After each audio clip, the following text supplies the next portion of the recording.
Welcome back to the Washington Outsider Report on the Coalition Radio.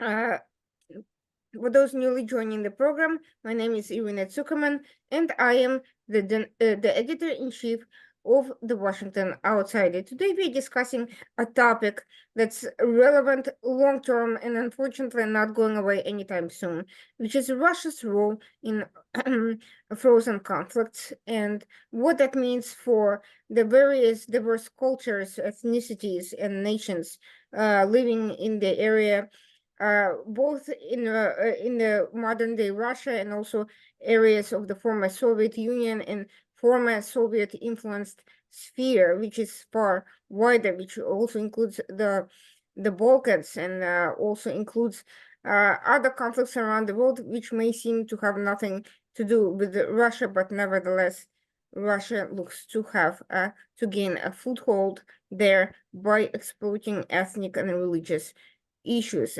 Joining us today is a senior fellow at the Jamestown Foundation, Janusz Bugajski, and he'll tell you a little bit about himself. But he is not only an expert on this topic, but recently spoke about Russia's frozen conflicts and his own work and writings about it at a big gathering at the Jamestown Foundation, focused on the possibility of Russia's rupture along regional and ethnic lines. Thank you so much for joining us today. Could you tell us a little bit about yourself, your background, and what brought you into this area?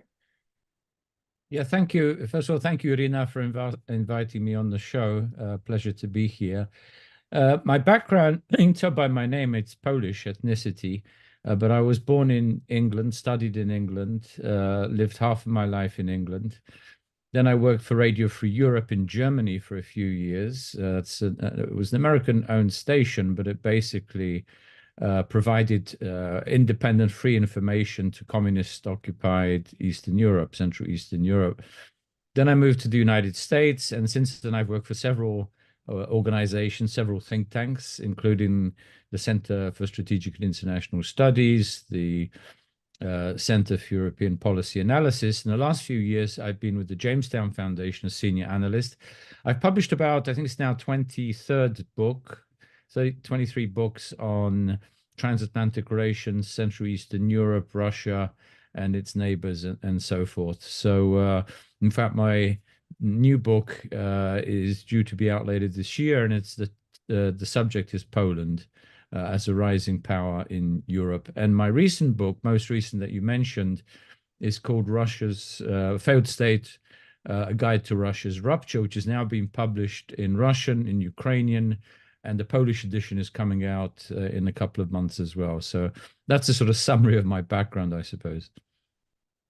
So how did you decide to delve into this area, and what did you find about different and also what is similar about modern day Russia and its relationship to the transatlantic compared to its historic predecessor, the Soviet Union? And also along those lines, could you actually explain to the audience why exactly Moscow is the only is the historical descendant of the Soviet Union, given that there were 15 different republics involved, and now Moscow is the one carrying the torch? Yeah, well, let's put it this way: the collapse of communism, the collapse of the Soviet bloc and the Soviet Union, was mistaken for the collapse of Russian imperialism. While the former did expire, in other words, communism ended up as a disaster. It failed. It was replaced by democratic systems. In places like Russia, it was not replaced by a democratic, pluralistic, non-imperial polity. It was replaced by a new so-called federation, which was a Russian Empire miniature. Even under Yeltsin, if you remember, Russia tried to prevent any kind of secession by peoples like the Chechens and Ingush who wanted to break away, and Tatars wanted to break away from Russia. So the Russian Federation, as you said, inherited the Soviet Union. as a result, I think it put additional pressures on countries like Ukraine, which had to surrender its nuclear weapons. Remember, Ukraine, Kazakhstan, and Russia did have nuclear weapons on their territories when the Soviet Union collapsed.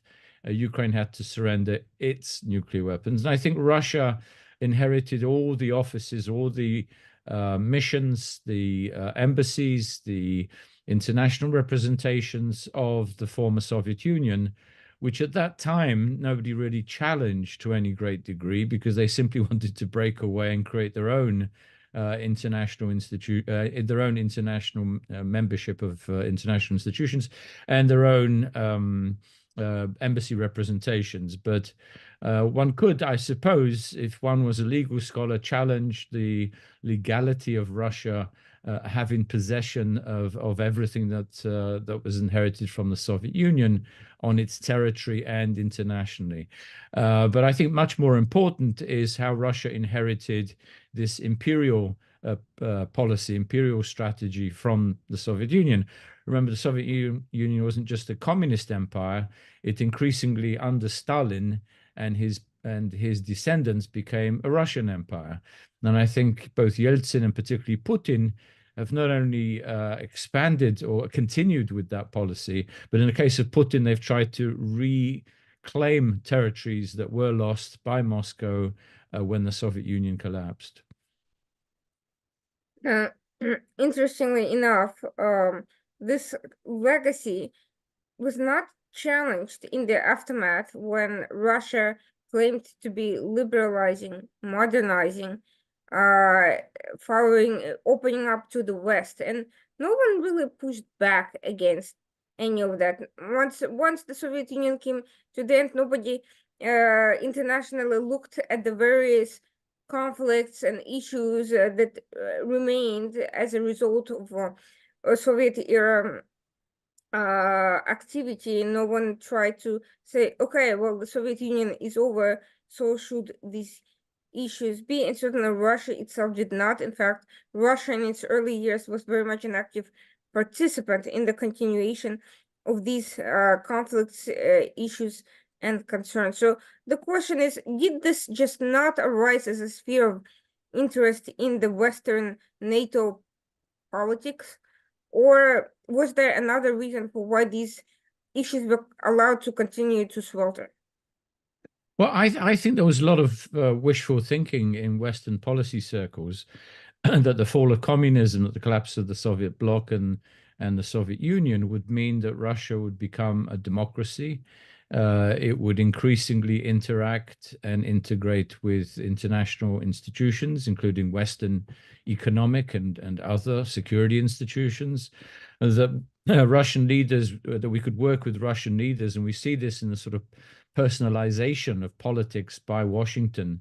Every time a new Russian leader comes in, the government here, administration here, thinks they can work with them. So we had we had resets, we've had looking into the souls of Russian leaders by different American presidents. But I think a lot of that was wishful thinking. I think we ignored the fact, as you've mentioned yourself, with some of these frozen conflicts, that even in Yeltsin's time, there were parts of the former Soviet Union, even though they broke away, Russia was still interfering and pushing policies of separation and influence in neighboring countries, such as Moldova, such as Georgia, Azerbaijan and Armenia, and of course in Ukraine. And I think that policy was accelerated, obviously, under Putin's regime. But I think, yes, I think it was this idea that eventually Russia would be a good partner, that increasing, this is the paradox, increasing economic ties would make Russia more liberal or more democratic. Instead, the opposite happened. Increasing economic ties made the West more dependent, more vulnerable, particularly in the energy sphere. And we see now how that is still a source of problems, although increasingly Europe and America have untangled themselves from this Russian energy embrace. So a lot of mistakes were made. There's no one particular party or administration in America that's I would say guilty. I think they're all equally gullible and susceptible to the idea that Russia can be, this empire can be transformed into a democracy. And we see this continuing today. Actually, let me add, with this oversimplification by focusing on Navalny as some sort of savior of Russian democracy, someone who can democratize and liberalize this country and bring it closer to the West after the fall of Putin. Again, I think it's another sort of wishful thinking. So there's both wishful thinking about leaders in the Kremlin, but also a lot of wishful thinking about this democratic opposition, much of which, by the way, is either in exile or in prison.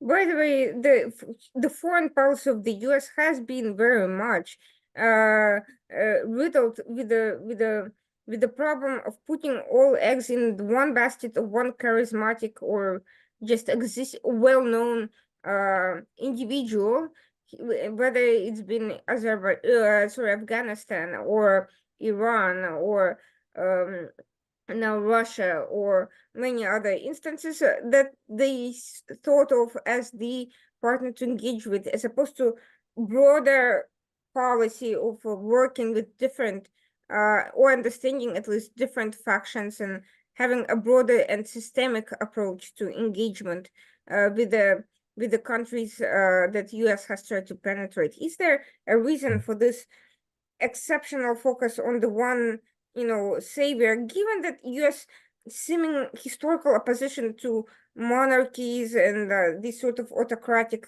sort of obsessions with personalities?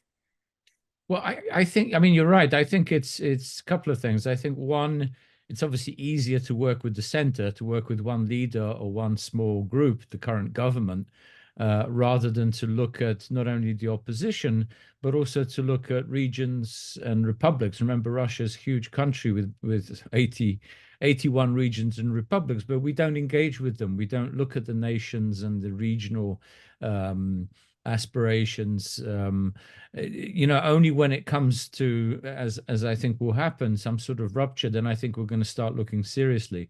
I think another reason is preoccupation with so many foreign policy issues at the same time. I mean, this US administration now is facing not only this crisis in Ukraine, this war in Ukraine, but also war in the Middle East, potential China attack in East Asia, and other major conflict zones. So again, it's easier to deal with single individuals and single governments. And I think some of this, of course, is reinforced by the governments themselves. They don't want America, they don't want any Western country to so-called meddle in their internal affairs by meeting with and dealing with opposition figures, with other political parties, with regions, with national leaders, and so forth. So I think that reinforces itself. And unfortunately, I would say critical of the Biden agenda. I mean, this administration did come in on this idea of global, pursuing global democracy, helping nascent movements that want a greater say in their country, want more self-determination, pluralism, political competition. And yet the focus on Russia is on a very small group of people, most of whom, as I said, are in exile, rather than engaging with younger people, and I would say people across Russia. Some are in emigre circles, some are even inside Russia, but trying to help them to look at how Russia can be genuinely become a federation, and if not a federation, then helping them towards self-determination. Then it goes for other countries. You could say the same with China as well. Not engaging in Tibet, not engaging so much as they should with Taiwan, with Xinjiang, Mongolia, Manchuria, and so forth.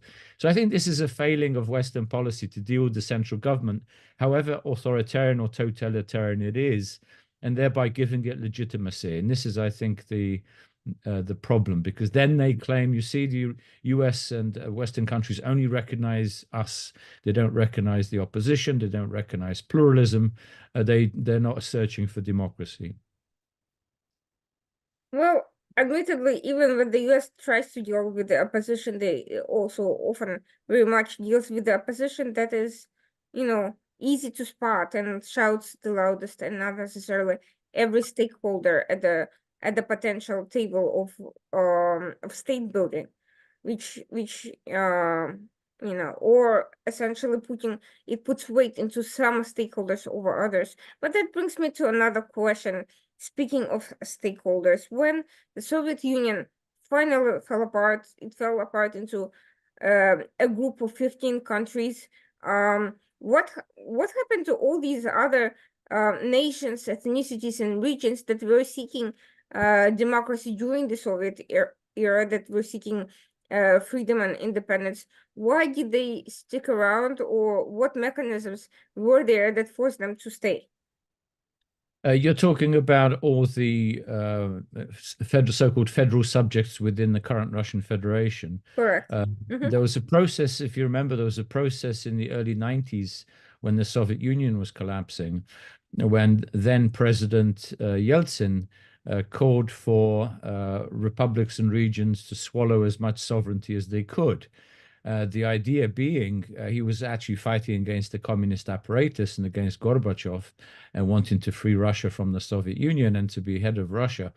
But at that time, there was this many declarations of sovereignty. I list them in the book, actually. There were a few dozen declarations of sovereignty, not only independence. Chechnya went outright for statehood and independence, which, by the way, was recognized by Moscow and then crushed.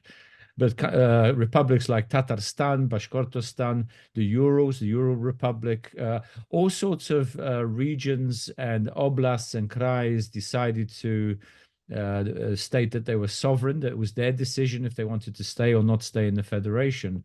And at that time, there were the Federation Treaty had some provisions that they thought they would benefit the regions. But as we saw under Putin, and remember, he came into power after the year 2000. Over the past 24 years, he's actually eviscerated federalism. Russia is a federation in name only. Governors of each of these regions are appointed in Moscow. There are no genuine pluralistic local and municipal and regional elections. That most of these people are handpicked by the Kremlin. No ethnic or regional parties are allowed to function. Total central dominance over the economy. This is one of the reasons I think Russia's facing huge problems, because as the economy declines, the budgets of a lot of these federal regions are also going to decline, because Moscow basically takes resources even from the richer regions and then pays back a certain amount to subsidize them, to keep them afloat. But most of the resources are swallowed up by Moscow, and increasingly so in this war against Ukraine. So again, going back to your question, the sovereignty decisions early on were, let's say, first of all, Yeltsin promised more than he delivered. And then once they remained in Russia, the first thing that Putin did, remember, was to wage a war against Chechnya, to bring Chechnya back in the Second Chechen War, to bring Chechnya back into the fold. And that was an example to other republics and regions not to try breaking away from Russia, because they too could face extermination as many Chechens did. So it was force, it was economic control, it was absolute centralization. All these factors have now limited the ability of any federal unit to express its sovereignty and self-determination. But I think that will rebound against Moscow in the years ahead. Now, there is a certain level of Western obsession with the greatness of Russia. And by greatness, I don't mean its, economic benefits or cultural accomplishments, but rather its territorial control, geopolitical resources, and the sheer imposing appearance of control. Why is this? You would think that the West would want the opposite. They would want a country that is not so imposing and that is not so influential and does not come back to fight another day, time and again. Why is there this appeal to this supposed greatness? What is it so compelling to Western minds? Yeah, it's a very good question. I think it's deeply rooted in policy and academic circles in many Western institutions. not so much in Central Eastern Europe, which have faced Russian imperialism for many generations, but this idea in both the post-imperial states such as Britain and Germany, and France and other countries, democracies, post-imperial democracies like the United States, this idea that Russia is still a major player, major power, that it's inevitable that it's going to exist in its current size. Even when the Soviet Union was collapsing, there were those voices I remember before who said, no, no, no, this isn't going to happen. The Soviet Union is too strong, too big to collapse. And if it did, it would create a huge international conflict, more wars, more problems, more deaths, and so forth. Well, it happened relatively peacefully at that time. And many of these analysts were wrong. I think we're witnessing something similar with Russia, this idea that Russia, the size of Russia, that the greatness of Russia is somehow inevitable. I think a lot of this has been dispelled regarding the invincibility, for instance, of the Russian army. A lot of this was dispelled in Ukraine, the so-called second strongest army in the world. It barely can take a few villages after over 2 years of fighting in a country that really had a very depleted military compared to NATO. In other words, Ukraine, but has now built up forces that they can actually not only challenge, but disrupt and degrade quite severely the Russian forces. But there's still this idea, I think, in the West that Russia is invincible. And a lot of this spread, I think, by Russian propaganda over many years. Remember, during Soviet times, the communist apparatus was very successful at penetrating Western universities, Western studies, even many Western institutions. This idea that Russia or the Soviet Union was somehow the wave of the future, that it was anti-capitalist, anti-imperialist, that it was it was helping mankind, it was helping what's now called the global South, which used to call the Third World. So a lot of this was embedded, I think, in the thought and writings of many Western analysts about Russian invincibility and almost eternity. I think now that again it's been turned on its head because the Ukrainians and others have shown that a lot of Russia's strength is based on repressing neighbors, not only repressing, but Russifying them, appropriating their histories, their resources, their lands, and so forth. So I think, again, Ukraine is doing a huge service in trying to de-Russify itself and to show that Russia is not as strong as it appears or as many Westerners think it is. So in the meantime, there's been also a lot of argument about whether Russia is trying to reconstitute the former Soviet Union or the historic Russian Empire. So which one is it, and does it really make a difference? Well, I think they're trying to reconstitute as much as possible, not only of the Soviet Union, but even talking about parts, grabbing or seizing parts of the former Russian Empire. Some of this is huge, exaggeration, wishful thinking. They don't have the capabilities. But nevertheless, remember Putin, when he talks publicly, particularly to young people, to students, he talks about Russia not having any borders. Which means that they decide what is Russia. They decide how far it can extend. They don't respect international treaties. They don't respect international agreements of sovereignty and security, which Ukraine received, if you remember, the 1994 Budapest Memorandum, which Russia signed but has violated. So again, whether it's the Soviet Union, whether it's Russian Empire, whether it's whatever year of the Russian Empire, because remember the Russian Empire expanded quite significantly between the 16th and 19th centuries. Whatever's up for grabs, they would like to retain, they would like to regain. Also, they talk about at least some Russian propagandists who are very close to the Kremlin even try to intimidate United States by saying Alaska should come back to Russia and parts of California. which to me is a bit of a joke, because I think if anything, Chukotka would rather join Alaska than the other way around within the United States. So, but again, a lot of its aspirations, ambitions, a lot of it is chest beating bravado. A lot of it now is increasingly beginning to sound like desperation. As I said, they were supposed to have taken all of Donbass, which, as you know, two oblasts, Luhansk and Donetsk in Ukraine, by the time of the elections, the Russian elections in March. They haven't done so. They've barely taken a few small villages, which they basically destroy. They're not liberating them. They're basically destroying everything in sight. So again, a huge failure of Russian imperial project is on display in Ukraine.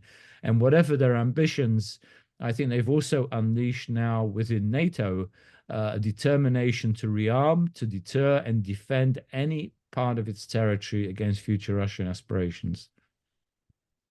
Going back to this idea of the frozen conflicts, unfortunately, most of these issues somehow escaped the attention of modern-day audiences, despite the fact that they've had a long and historic impact.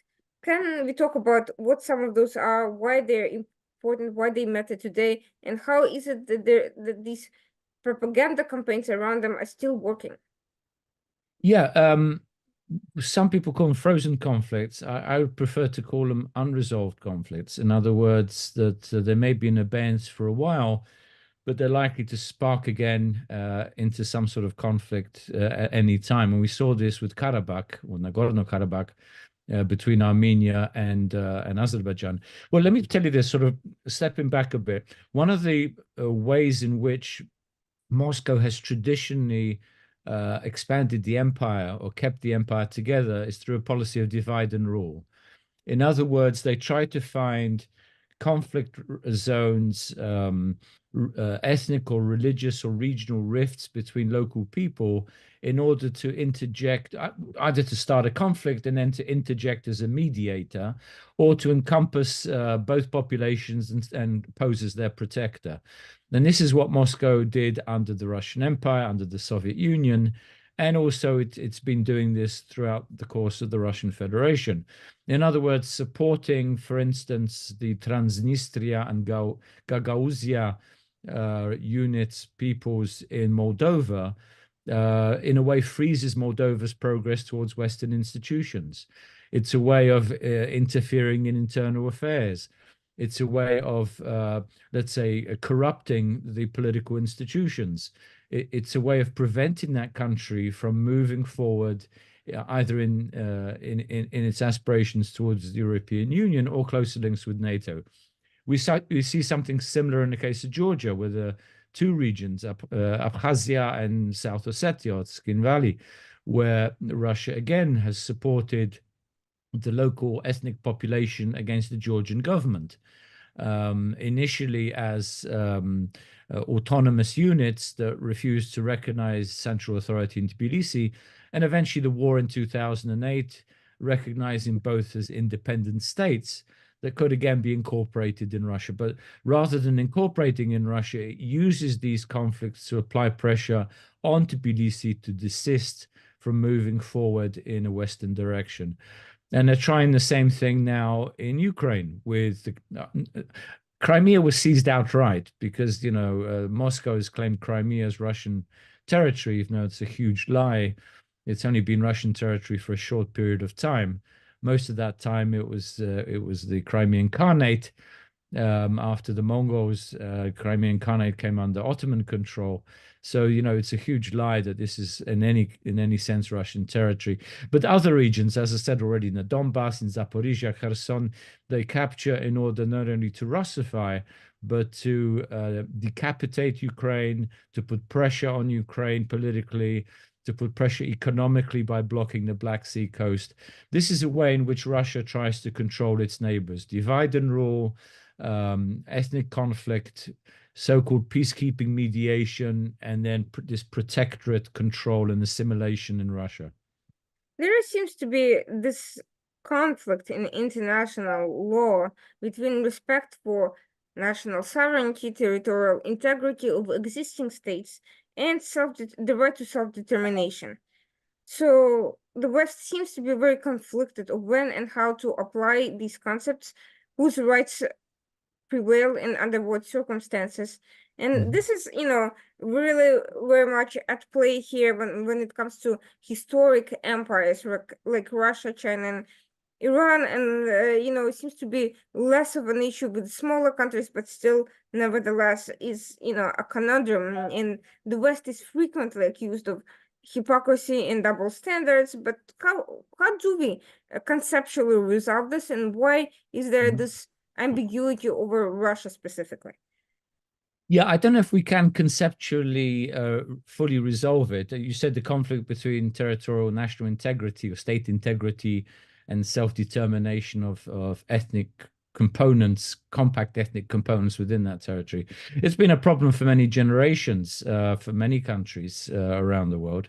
I would say this, in a democratic state, for instance, such as Slovakia became, or Czechoslovakia initially, or any of the other Central European countries, Romania and others, these ethnic questions, which could have spiraled out of control into breaking up the country, have largely been resolved. You don't have a strong or meaningful or active independence movement, for instance, amongst the Hungarians in Transylvania, in Romania, or amongst the Hungarians in Slovakia, or Ruthenians in Slovakia.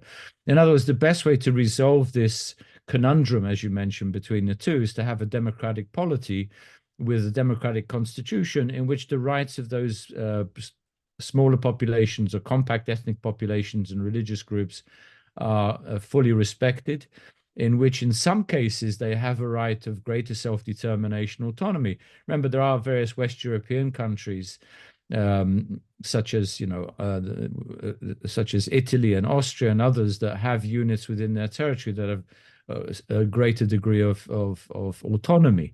So this is possible, I think, much more possible and less likely to lead to conflict in democratic states. The problem is in authoritarian states, some of these conflicts, some of these divisions can lead to outright wars, local wars, repression.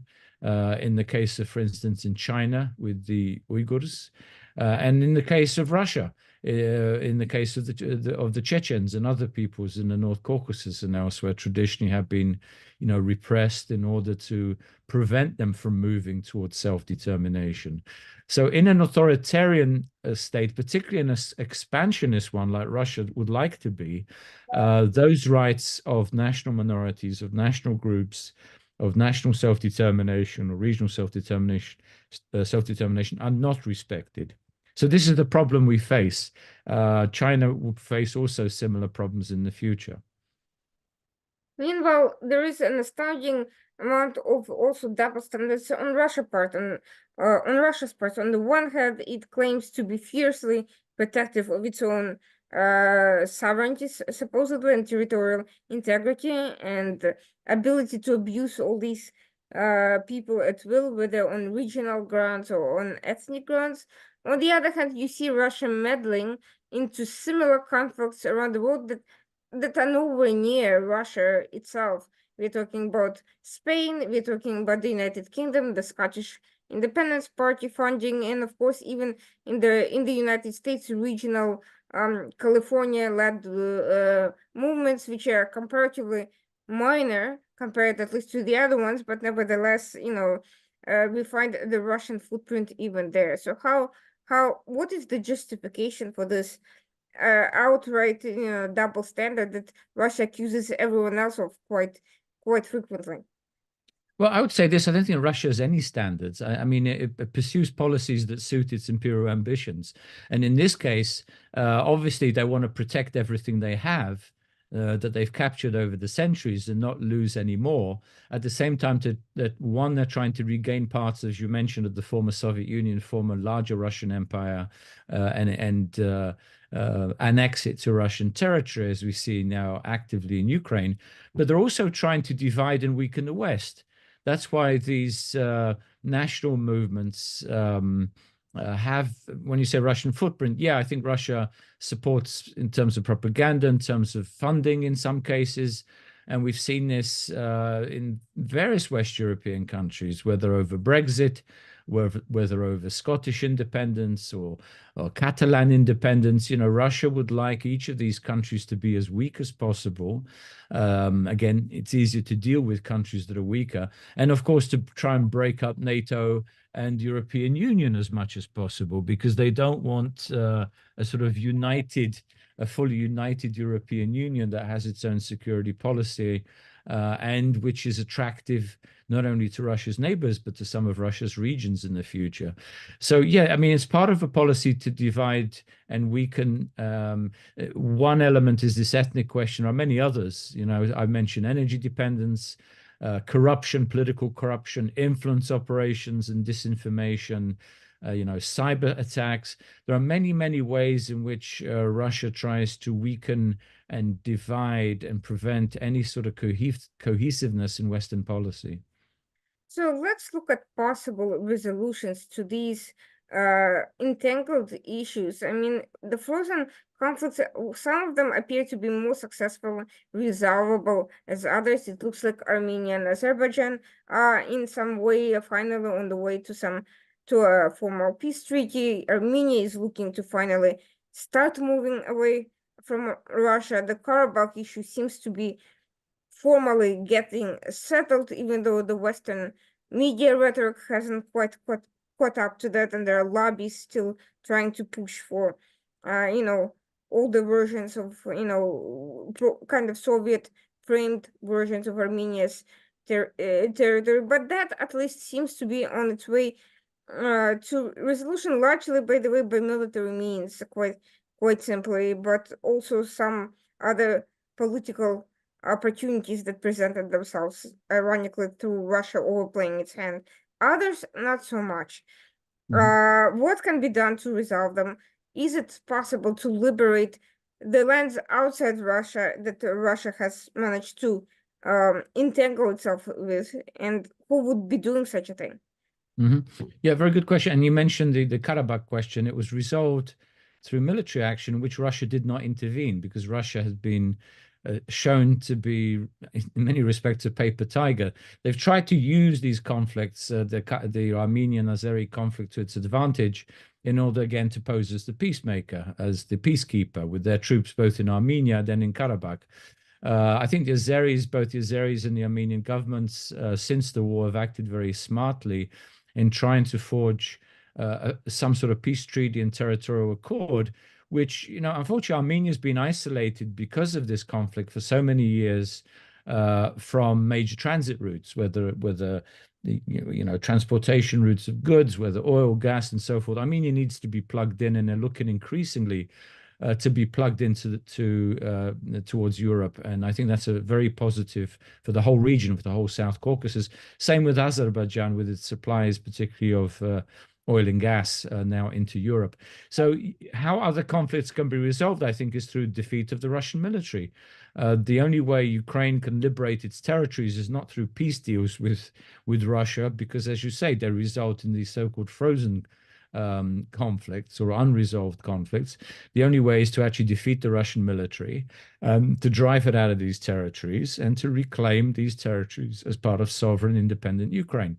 Transnistria and Gagauzia in Moldova is going to be interesting, because, again, as Russia is seen not to be able to give any protection to its proxies in these regions, and Moldova itself, if it starts to move more, which it has been recently, towards the European Union, then I think Russia will increasingly lose influence. Europe has to be much more active, though, in places such as Moldova, to demonstrate the attractiveness of closer integration with the European Union, particularly for a very small country like Moldova. I mean, it's like one of the West Balkan states. Every Balkan state, as post-Yugoslav state, has benefited from close relations with the European Union. A few of them have moved into the European Union, such as Croatia and Slovenia, and others such as Montenegro and Albania and Macedonia, poised to move into the European Union. Why not for states like Moldova? And this helps to resolve some of these, again, going back to the internal conflicts, it helps to resolve some of these territorial, minority, ethnic, religious questions within these countries. So democracy European integration, closer links with NATO security institutions, closer transatlantic relations, I think helps prevent, it doesn't completely exclude the possibility of conflict, but it reduces significantly the potential for conflict in these countries and resolves some of these so-called frozen conflicts.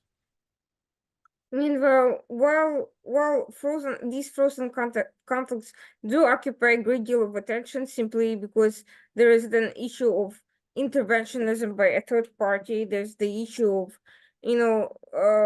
meddling, the dead hand of the Soviet Union, and the resuscitation of old issues that could have been put aside a long time ago. Inside Russia, we are seeing, on the one hand, a reawakening of activist voices from all these oppressed regions and ethnic groups. On the other hand, this clamoring seems to have faded into the background of the direct military confrontation with Russia. And while there is a discussion of these topics at various NATO events and conferences and so forth, there's not really much of a strategic focus on how these issues could be helpful in putting a stop to the massive violence, meddling, intelligence operations, or anything else that's politically and socially undesirable from Moscow. So the question is, what is it that NATO and other countries are so afraid of? Why are these discussions not more coherent? Why isn't there more formal engagement with all these stakeholders? Well, to put it bluntly, to answer your question, I think NATO is afraid of Russia's collapse. In other words, the idea, much like with the Soviet collapse, if you remember how President Bush Sr. Was in Kiev telling the Ukrainians not to pursue so-called suicidal nationalism. In other words, to try and keep the Soviet Union together. And of course, it was a foolhardy mission. And I think NATO is repeating that historical mistake. Instead of engaging with potentially new emerging entities from the Russian Federation, it is trying to hold back this process, or even ignoring this process, I would say, because of fear that, again, a collapse of Russia, rupture of Russia, will result in uncontrollable conflicts, new wars, and new instabilities. Well, I think the more we ignore it, the more likely that's the case. If we start planning for the contingencies, the scenarios, which I outline in my book, then I think we'd be better prepared. We're not going to run the process, far from it. We cannot determine what happens within Russia, but we can at least manage that process when it begins by trying to make it as peaceful as possible and not to overspill into any neighboring territories in a violent way. And again, I think a lot of it, we see this actually even now with Ukrainian attacks on oil and gas facilities in Russia itself. This fear, I think, in the West, particularly in Washington with this administration, that somehow this can precipitate the collapse of Russia. I think that's what they actually fear, that this could so severely undermine the Russian economy and cause unrest in the country that then the consequences would end up in Russia itself disintegrating, which is, of course, as I said, the great fear of our policymakers. Again, there's a lack of forward planning, a lack of looking at the contingencies, how we can protect ourselves, how we can benefit. And I would say that on what I would call the positive side of Russia's rupture is we have more of a possibility of new states emerging that will want closer links with both the Western democracies, but also the Eastern democracies, with Japan and South Korea and others that have resources that are potentially quite rich, without Moscow on their backs, that would want engagement in international institutions, and that we shouldn't ignore as potential future allies. So these are all the pluses I see. Many others, of course. These are the main pluses I see of a Russia rupture, which our policymakers, I would say, are ignoring at their peril, not engaging with some of the representatives of these regions. Okay, small at the moment, but I think their influence will grow. But continuing to look at the sort of Moscow-focused, narrow, elite of very small opposition activists of very little influence elsewhere. So let's look at some of the scenarios that you mentioned in your book. What do you think are the most likely of these scenarios, and what scenarios are actually least likely, and what would be a good way to prepare, broadly speaking? Right. Well, the scenarios are outlined are based on several developments, and I think the war in Ukraine has accelerated what I would call the open failure of the state, which has been hidden for many years. This is a government, this is a state that is dependent mostly on oil and gas revenues and has accumulated this large reserve of money that basically that they're spending now on the war, which is becoming increasingly depleted because of the expenses. The revenues of the Russian state are dropping. They could be dropping even more if there was a full embargo on all energy products from Russia. Maybe we're getting there over the next few years. And all the loopholes of Russia selling or acquiring technologies from Western sources through intermediaries, if those loopholes are closed. So, for one, the economic factor, the revenue factor. If you look internally at Russia, there's a huge infrastructure collapse. We see this in many instances, whether falling bridges, the huge flooding we see now in southern Siberia, the huge fires that we see every year and are growing in most of Siberia and the Far East during the summer. You saw during the winter the collapse of city infrastructures that are barely fixed to last for a few months. So again, it shows that infrastructural questions, economic questions, one pillar, I would say, that's collapsing of Russia. A second, again, is what I would say would be power struggles between different factions, different elites within the Kremlin or around the Kremlin. We already saw this with the Prigozhin mutiny last year, which ultimately failed, but because Prigozhin didn't have a goal, which was to take Moscow, he simply wanted the defense minister removed and some of his associates. Now, you have, I think what Prigozhin did was to show that how vulnerable Russia is internally. If any group was to be so dissatisfied with Putin and the military leadership, to stage a mutiny, to grab seized territory, and even to declare independence of some of these regions.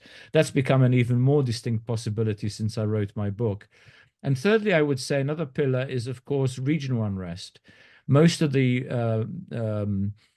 people that have been sent to the front, they've been bought, of course, with these temporarily high salaries, except most of them die, from the poorest regions and the non-Ruski ethnic regions of the Russian Federation. And in some cases, that is causing increasing resentment amongst their families, their extended families, their kin, which is expressed, I would say, at the moment, not too openly, but one gets reports every so often of attacks on recruiting stations, on protests meetings, on appeals to the government to release their people from the front. And I think as economically the country begins to decline, and the center cannot provide protection or prosperity for these regions, I think increasingly the local governors, as we saw with the Soviet heads of the Soviet republics, will increasingly look at sovereignty. In other words, are they going to support Moscow, which isn't really helping them, or are they going to turn more to the local population to push towards greater and genuine autonomy and self-determination in their regions and control of their resources, most importantly? So, we saw this in the case of, the old communist leaders in the former Soviet Union who overnight became great nationalists, in Kazakhstan, in Ukraine and elsewhere. I think a similar process is going to unfold in many of these regions, particularly the more ethnically homogeneous regions of the Russian Federation. No, last year's Prigozhin's rebellion and the complete unpreparedness of Western intelligence agencies to any sort of commotion in that regard makes me very concerned that there isn't a similar lack of intelligence penetration and understanding of the of the political context that we are witnessing right now. Forget the politicians. I'm talking about the people whose job it is to understand these unexpected developments before they become a major political surprise. What is it about um, this analysis that makes it so utterly surprising, and how can we kind of break through the groupthink mindset and the sort of a reactionism in the security sphere that has served us so badly over the past couple of decades? Yeah, I think I wouldn't necessarily fault our intelligence services. Oftentimes, intelligence services get it right, but it depends how it's interpreted and used by the policymakers, by the Mm-hmm. government. Oftentimes, intelligence is ignored because it's not convenient, because it it may undermine the sort of policies one is pursuing. I would say what is very much needed, and it's a very good question, is much closer links between intelligence services that neighbor Russia.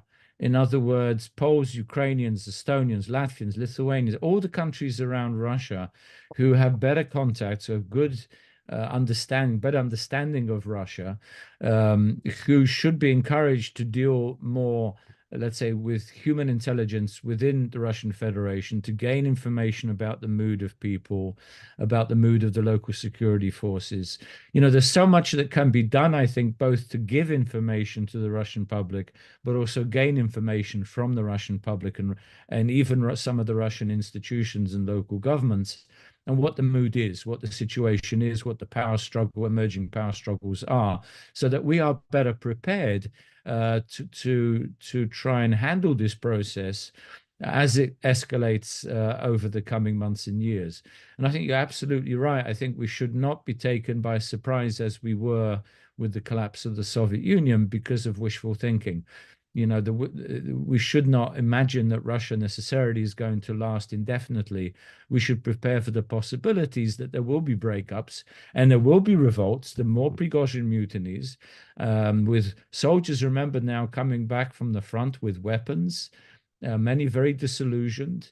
If they don't get their pay, they could gravitate towards regions and form militia units to challenge the central government. And again, this is the sort of scenario also I paint in the book. So there's many, many ways in which Russia could start to fray, start to rupture, that we should be much better prepared for and much better aware of, I would say, through intelligence gathering and intelligence sharing. So I'd like to present another alternative scenario that could be, a reason enough in itself to for the Western services to be more aware, and I'm curious what you think about it. That is the Islamist and jihadist penetration of places like Chechnya and attempt to essentially hijack those causes and form this religious/nationalist divide. Right now, there's a Russian state payoff, but let's say the Russian central authorities become less stable or unable to deal with this, or let's say those movements simply become more aggressive and have more to offer or penetrate more of the society so that the leadership can no longer control them. How likely is such a scenario, and what would that mean for the West, for Russia, for the general future of this effort to kind of manage potential Russia rupture? Yeah, jihadism is a potential threat in parts of Russia. I mean, not amongst all Muslim populations, but maybe specifically in the North Caucasus, because of the even the recent jihadist upsurge after the crushing of Chechen independence, of Ichkerian national independence.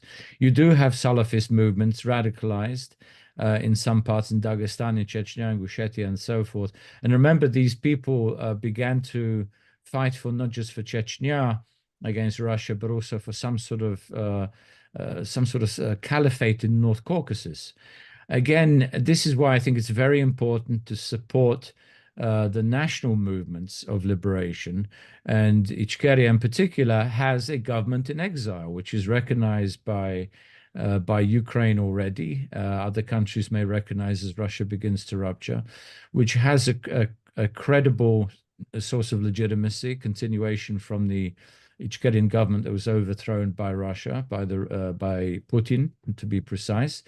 And it has a large population. Remember, there are about 300,000 Chechens abroad, many of whom would support this government. So again, and they have their legions in Ukraine, fighting alongside the Ukrainian army against the Russian occupation. So in cases like that, I think it's important to undermine any attractiveness and capabilities of the jihadists by supporting national liberation movements within the North Caucasus. And I'm not just talking about Chechens and Ingush and Dagestani, but also the Circassians, remember. Huge Circassian population in Turkey and several republics within Russia that are divided, where the Circassian population is divided. So I think that should be our focus. And that in itself, I think, will limit the role of jihadists. Jihadists step in when the national project tends to fail. This is what happened in Chechnya because it was crushed. Not to say that jihadists won't be disruptive through terrorist attacks in different parts of Russia. We saw this in Moscow, of course, last at the end of March, with the Crocus attack, presumably by Tajik ethnics who are tied to some kind of terrorist jihadist groups. But again, it's very murky, and one doesn't know to what degree that was the case, or whether it was a Russian Secret Service or Security Service, FSB operation, in order to try and blame Ukraine for staging terrorist attacks in Russia. And again, we saw this when Putin came to power. Remember the apartment block buildings that were destroyed, 3 apartment block buildings, which Putin used as a justification then to crush Chechen independence. So jihadism has a sort of has a very destabilizing role in Russia itself. To combat it, to prevent it from being a driving force in post-Russia, we must work even more closely with the independent national governments and regional governments in the North Caucasus, Middle Volga, and elsewhere. Let's take a look at what actually working with these movements would look like, given the extreme difficulty of navigating, first of all, the extent of popular support for these movements, and second, the increasingly closeness of Russian society and the crackdown on communications with any sort of foreign presence and any sort of an increasing state control over literally everything that happens. What would such a partnership look like? What kind of resources and support can these people expect from the West in an ideal scenario? Well, first of all, it's a couple of things. First of all, work closely with those exiles that are in touch with their local regions and republics, that are openly campaigning for their autonomy or independent self-determination. Secondly, there are many sources of getting information into the country. The Russians, this isn't Stalinism, you can't close everything. People have access to, to internet, to local radios, to other sources. Cross-border information does get through. And even if I've even seen interviews within Russia itself about the war, about Putin, sometimes you get very strong opinions that television is lying, that the government is lying. So things do get through that we may not be immediately aware of. And although people are generally passive at the moment, traditionally in Russia, people support those that are winning. And if Putin starts to be seen to be losing and other alternatives come to the fore, including some regional leaders, I'm sure they're going to gain more support than Putin. Particularly if Putin cannot protect them from terrorism, from soldiers coming back from the front that are creating mayhem and so forth. So I would say informational engagement, practical engagement with some of the exiles, radio broadcasting. In the old days of Radio Free Europe, Radio Liberty, there was so much that was being broadcast into the region. There's ways of getting information in now. We simply have to be more creative. I'm not an information technologist in terms of how to do it, but that I've heard from people there are various means of getting information in and getting information out. What do you think is required for these movements to actually succeed? And what would the success look like? Well, to succeed, I think that as Russia rupture continues, these movements cannot be passive. They have to be much more active. We even see this now with the Russian Legion. You know, these forces that are willing to take up arms against the Putin regime. We saw their incursions in several regions, Belgorod, Bryansk, several regions of Western Russia, oblast bordering Ukraine. I think these are actual Russians that are fighting for to overthrow the government, fighting to overthrow the regime. There's also a Siberian region or Chechen legions, and I gather there's other legions being formed. So I think active resistance is one. To have some sort of representation abroad, as increasingly these free nations meet abroad, they'll start to form more cohesive networks, units, organizations to start to recruit more young people. And remember, there's many exiles abroad, not just Russian ethnics, but Buryats and Chechens and Tatars and others that are overseas, and Circassians, of course, that want to go back to their country, that are still in touch with members of either their families or their networks, their friends, colleagues, and so forth. So, all these factors contribute to creating some sort of momentum for when the Russian rupture really starts to take hold. And we see these, as I outlined, these power struggles and economic collapses, that some of these movements could step into the breach. And again, how they work with the local governors, how they work with local authorities, once the central authority begins to be breached and becomes weaker, they need to draw up plans about how to transition from a republic, or a region which is really captured by Moscow, to an independent state. And that will take devising constitutions, majority-minority relations, democratic pluralism, territories, resource. I mean, a whole bunch of things for the transition will have to be devised by every aspiring state. But we can then be helpful in this process. And actually, I think the West can be doubly helpful by, in some cases, preventing conflicts. If there are some territorial disputes, I think they would welcome Western mediators, whether in the North Caucasus, whether in the Volga region, whether in the Far East. So there's many ways in which the West can become engaged in this process of rupture and emancipation from Russia. So there is another question, a little bit of a curveball, actually, which we're not looking at. So far, most of the discourse was about the impact of potential Russia's rupture on the West, on NATO countries. But Russia also has other functions, I would say, alliances and relationships. We're talking about OPEC, we're talking about BRICS, we're talking about the Shanghai Cooperation Organization, and a number of others non-Western oriented networks, some of which view Russia with caution, others are embracing it out of their own interests, and still others could go either way depending on the situation. What role could these relationships outside the West play in the future of Russia's rupture? How could we potentially, do you foresee a potential battle for support from these countries by these movements and by the Russian government trying to attract these forces to their side? And what role could the West play in this scenario? Well, let's put it this way. There's not much Russia can do if it starts to fray internally by appealing to some of its so-called allies abroad. I mean, what's India going to do to help Russia stay together, or Brazil, or even China? In fact, China has aspirations. Part of the Chinese elite have aspirations to regaining their territories that were captured by the Russian Empire in the 19th century. So, I don't think any of these countries are going to come to defend Russia's integrity.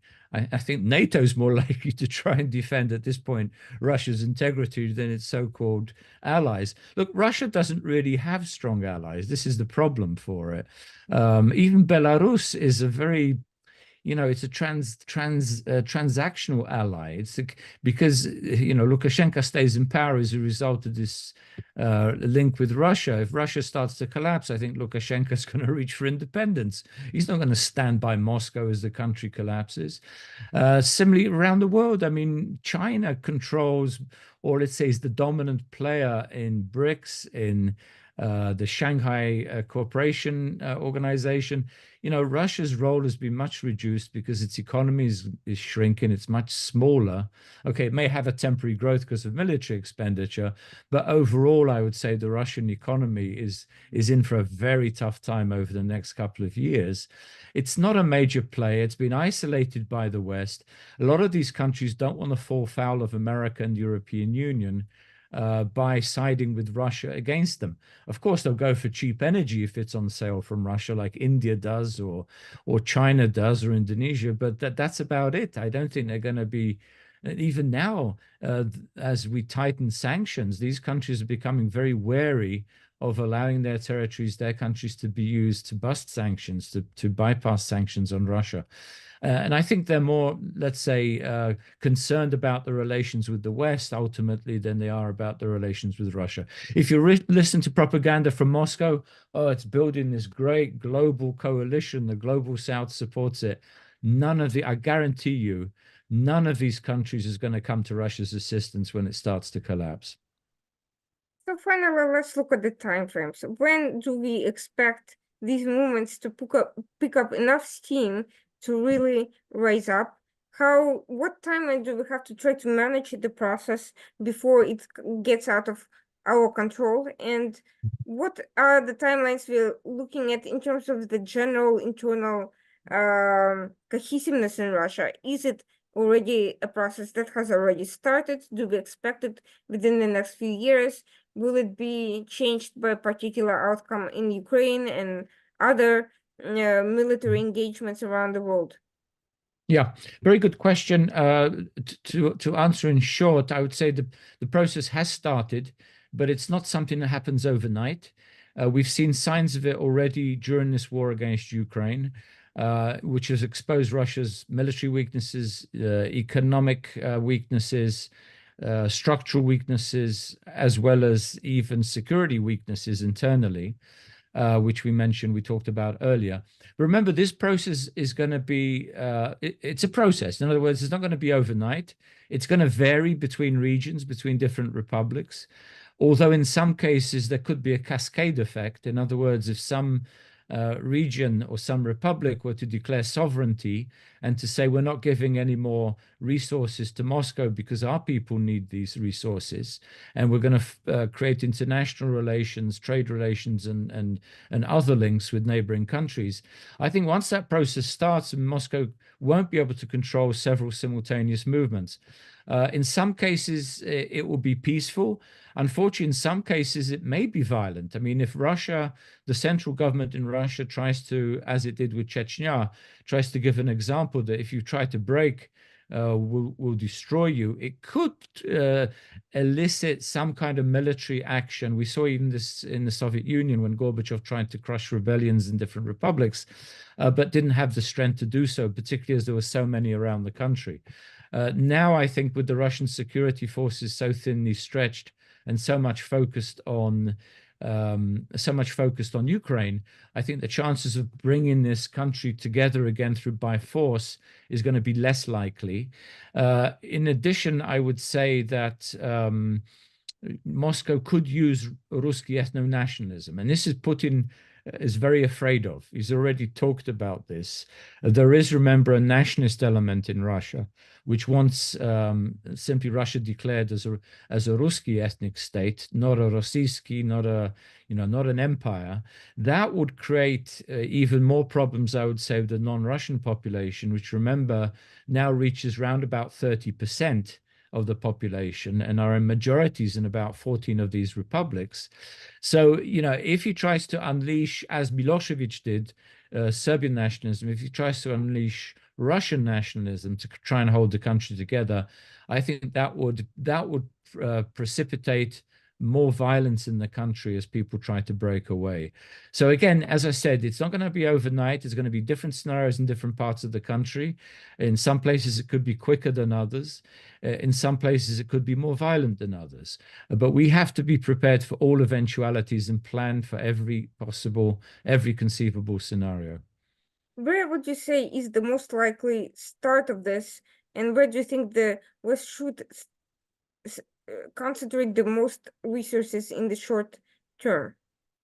Well, I think we should be looking very closely at the North Caucasus, but also the Middle Volga. By North Caucasus, I mean not just Chechnya, but also Dagestan, Ingushetia, where there's a very small Russian population, where the people are increasingly impoverished, where many people have been lost in the war in Ukraine, where resources from Moscow, these subsidies that they give them, will start to shrink, even in the case of Chechnya. And I think then there will be a rebellion against the Kadyrov clan by other Chechens, and where there is already a government in exile and a huge population in exile and an army in exile. Tatarstan and Bashkortostan are also very much worth watching. Tatarstan, remember, Tatar is the second biggest population in Russia. They moved towards sovereignty before. They resent some of these restrictions now on their language, on their national self-identification, on their history. I think that could erupt quite quickly. Similarly in Bashkortostan, where we saw protests quite recently by Bashkorts against environmental pollution and the arrest of activists by Moscow proxies in the region. So I would say those two, plus there are others, Tuva in Siberia, Buryatia, Sakha, which is very rich in resources, all these major ethnic republics, as well as some of the regions, regions in the Ural, in Western Siberia that are very rich in resources that also increasingly resent Moscow basically exploiting them. I think they could be ripe for more unrest as well. And we saw this actually after the Soviet Union collapsed. And last but not least, Kaliningrad and Khabarovsk, two cities that have staged protests in the past against Moscow and could start again as both aspire to greater autonomy. And in the case of Kaliningrad, even independence, I would say, is the Fourth Baltic Republic. So there are many places to choose from. Where exactly it will begin, I wouldn't like to forecast. Again, a lot depends on how quickly and how effectively Ukraine is able to mobilize itself, its forces, its military, its equipment to drive the Russians out of their country and inflict a major defeat on the army, which will rebound enormously, I would say, on Putin and the Kremlin. The final question is about the death of the so-called Russia and Eastern Europe expertise in the US institutions, as the country refocused on counterterrorism and other issues and threats after the Soviet Union collapse, and is only starting to rebuild these capabilities. Yes, I'm seeing more people studying Russian and Russian history in the universities, but all of these people are young and have ways to go before they're reach the level of decision making on any of these issues. So how do we kind of how do we pivot to the immediate needs of having sufficient people to even study these issues and be who would we even be working with, given the dearth of apparent understanding of even basic questions? Some of the issues you mentioned earlier, the translation mishap with the reset button and other cultural very minor cultural fiascos that are nevertheless very telling of the institutional mindset overall, are pointing to a potential disaster if we engage people who are not well versed in the dynamics of the region on very complicated and sensitive issues. Yeah, I mean, it's a huge problem, and I hope this next generation of Russia experts doesn't swallow the simple Russian historiography on Russia. They need to look at alternative interpretations of Russian history. This is why I think increasingly creating Ukrainian chapters, Ukrainian studies, Polish studies, Belarusian studies, Tatar studies, Chechen studies in Western institutions, Western universities is extremely important. because then you look at Moscow through the prism of its colonized peoples rather than through the prism of the imperial center. You know, you wouldn't like to study Indian history by simply looking at what the Brits wrote about it in the 19th century, right? Or or or about other former British colonies or French colonies or Spanish colonies. You would want to write about Russia itself and all the territories that it subsumed, according to historians that have a fuller picture, better picture of what actually went on. So, and unfortunately, a lot of the previous generation of so-called Russia specialists focused on Moscow. It was very Moscow-centric. It was Ruski historiography, rather than looking and comparing, not all, but many of them looking and comparing at histories from different parts of the country. Even the basic question of what is Russia, which is a huge source of debate, look at what Ukrainian historians are saying, what Belarusian and Polish historians and Lithuanian historians are saying, to get a better and fuller picture of what is Russia. Otherwise, we're going to be stuck in this sort of imperial paradigm again, rather than breaking free and looking at the peoples that, including Russians, that want to break free of the empire. My concern is that unfortunately that is the most likely scenario at the moment, because these studies that you mentioned are not being funded and they need funding for everything. There's no focus inside security agency on these regional studies. There's only just a very generic approach to anti-nuclear proliferation and arms race type of, thing. There's not really an ethnographic element to it, and there's certainly a dire and very obvious shortage of expertise in the State Department and other agencies that are tasked with these issues. There's just not enough people who understand the area well. So how do we are terribly under-resourced, and what's even worse, there's a lack of communication between the United States and many of the NATO members. There is a communication when it comes to defense issues and NATO placement and the sales of weapons, but not when it comes to cultural and historic concerns and demographic and geographic and logistical issues of that type. We're not talking that much to Ukraine about this. We're certainly not talking to Poland or to Sweden and to any of the regional forces. So how do we expect to come up with any sort of a cohesive and united approach to this issue if we are both short on people internally and lack the communications externally? Irina, I'll answer this question, but I have to run after this. I mean, Sure, it's 20 minutes later. Yeah, I mean, it's a question of resourcing. It's a question of expertise, and there still are experts. I would say go more towards social anthropology, ethnography, in dealing with a lot of these colonized people. There are anthropology departments, decolonization, deimperialization departments that haven't focused on Russia, which should. There is some good anthropology, and there are some very good writers on Russian history and Russian history of Russian colonialism that should be studied much more intensively and more resources allocated there. And I think, again, not just in America, but also in Western, Central, and Eastern Europe. Even in Eastern Europe, there's been let's say, a neglect of Russian studies. I think it will be revived now, but not through the Moscow lens in the coming years. In the State Department, in terms of policy, absolutely. I think we should look at hiring people who have an expertise outside of Moscow, who have lived outside of Moscow, maybe even connections, family or other professional connections with regions, different regions in the Russian Federation, or with former republics of the Soviet Union that have a good knowledge of what's going on in Russia. So again, there's a lot of things. A lot depends on resourcing, good forward-looking policy making, and planning for the future. As I said earlier, these contingency plans for the rupture will entail major education, let's say, on what is Russian imperialism, what is Russian colonialism, and how it can be, how its collapse can be managed, can be dealt with in such a way that it's as peaceful as possible and new states, new independent states emerge. Well, thank you so much for this very insightful discussion.